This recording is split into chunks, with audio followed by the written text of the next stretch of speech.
Kali ini kita akan kupas tuntas sesuatu yang penting banget. Ini adalah kata-kata terakhir yang diucapkan sebelum Alkitab hening selama 400 tahun. Mari kita selami suara kenabian terakhir dari Perjanjian Lama, yaitu Kitab Maleakhi. Oke, kita mulai dari sebuah pertanyaan. Coba deh bayangkan, keheningan total selama 4 abad. Tapi, kata-kata terakhir yang kamu dengar sebelum keheningan panjang itu bukanlah ucapan selamat tinggal yang manis, tapi justru sebuah perdebatan panas. Betul, 400 tahun. Selama itulah waktu antara kitab terakhir di Perjanjian Lama dan kitab pertama di Perjanjian Baru. 400 tahun tanpa suara nabi yang tercatat sama sekali. Makanya, kata-kata terakhir ini pasti punya bobot yang luar biasa kan? Dan inilah dia, Kitab Maleakhi. Inilah kata terakhir yang meledak-ledak itu. Jadi ini bukan sekedar perpisahan yang manis loh. Ini lebih mirip drama di ruang sidang. Tuhan seolah-olah menyeret umatnya ke pengadilan dan bertanya, "Hei, kesetiaan kalian di mana?" Yang bikin kitab ini unik banget itu strukturnya. Ini tuh kayak debat hukum loh antara Tuhan sama umatnya. Jadi bukan monolog dari atas, tapi dialog yang, tajam dan tegang. Maleakhi ini punya pola yang khas banget, diulang-ulang terus. Sebutannya disputasi, tapi gampangnya gini, ada 3 langkah. Pertama, Tuhan ngasih pernyataan. Bisa soal cintanya, bisa juga tuduhan. Kalian salah di sini. Kedua, umatnya bukannya nerima, tapi malah nanya balik dengan sinis. Oh ya, gimana caranya? Atau, salah di mana emangnya? Nah, yang ketiga, Tuhan langsung jawab dengan bukti-bukti yang detail yang nggak bisa dibantah. Pola ini nunjukin banget betapa jauhnya hati mereka dari Tuhan. Dan pertanyaan sinis pertama mereka ini nusuk banget. Dengan cara bagaimanakah engkau mengasihi kami? Ini nunjukin kalau mereka tuh udah capek banget secara rohani, kecewa. Mereka baru pulang dari pembuangan, kondisi ekonomi susah, dan mereka mulai ragu sama hal yang paling dasar, kasih Tuhan.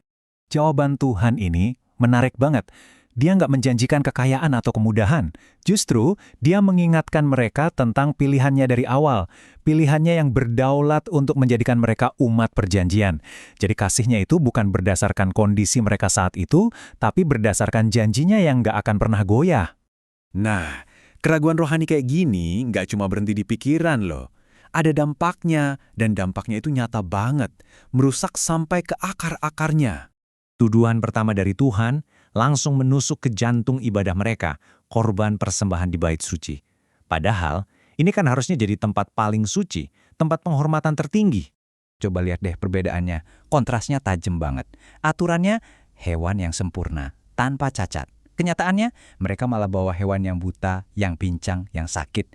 Sikapnya harusnya hormat kan, tapi mereka malah ngeluh, capek banget sih ini. Ini kan penghinaan total. Mereka ngasih ke Tuhan sesuatu yang bahkan mereka nggak akan kasih ke gubernur mereka. Ibadah udah jadi beban, bukan lagi sebuah kehormatan. Maleakhi jago banget nih menyambungkan dua hal ini. Ketidaksetiaan mereka sama Tuhan, itu pengkhianatan vertikal, ternyata nyambung langsung sama ketidaksetiaan dalam pernikahan mereka, pengkhianatan horizontal. Jadi yang satu itu cerminan dari yang lain. Rusaknya hubungan sama Tuhan pasti merusak hubungan sama sesama. Oke, setelah semua masalah diungkap, nubuat ini nggak berhenti di situ. Ada solusinya. Tapi solusinya bukan perbaikan biasa yang gampang. Ini adalah pemurnian yang radikal, intens. Akan datang seorang utusan yang nanti di Perjanjian Baru kita kenal sebagai Yohanes Pembaptis. Dia ini tugasnya nyiapin jalan. Tapi jalan untuk siapa? Untuk kedatangan Tuhan yang kudus dan, jujur aja, menakutkan. Kedatangannya bukan untuk bikin nyaman, tapi untuk memurnikan. Makanya ada pertanyaan ini, siapa yang bisa tahan? Dan untuk menggambarkan pemurnian ini, ada 2 metafora yang kuat banget. Pertama, api tukang pemurni. Api ini membakar semua kotoran dari dalam, sampai yang tersisa cuma logam murni. Sebuah proses penyempurnaan. Kedua, sabun tukang penatu. Sabun ini keras, menggosok noda dari luar sampai bersih. Sebuah proses pembersihan. Dua-duanya proses yang bisa jadi sakit, tapi penting banget untuk mengembalikan kekudusan. Tapi, ini dia. Bagi mereka yang tetap setia, penghakiman api ini justru berubah jadi pesan harapan yang luar biasa. Setelah api yang membakar, akan ada fajar yang baru. Gelar surya kebenaran ini indah banget. Ini janji soal hari yang baru yang mengakhiri malam yang panjang dan gelap. Sinarnya itu membawa kesembuhan, dan mereka yang disembuhkan akan bebas dan penuh sukacita, kayak anak lembu yang baru dilepas dari kandang. Bagi orang Kristen ini jelas menunjuk pada Yesus Kristus yang membawa terang, kesembuhan, dan kebebasan. Dan disinilah kita lihat kejeniusan Maleaki. Dia itu seperti jembatan, dia nggak cuma menutup satu babak besar, yaitu Perjanjian Lama, tapi dia juga menulis prolog untuk babak berikutnya yang akan datang 400 tahun lagi.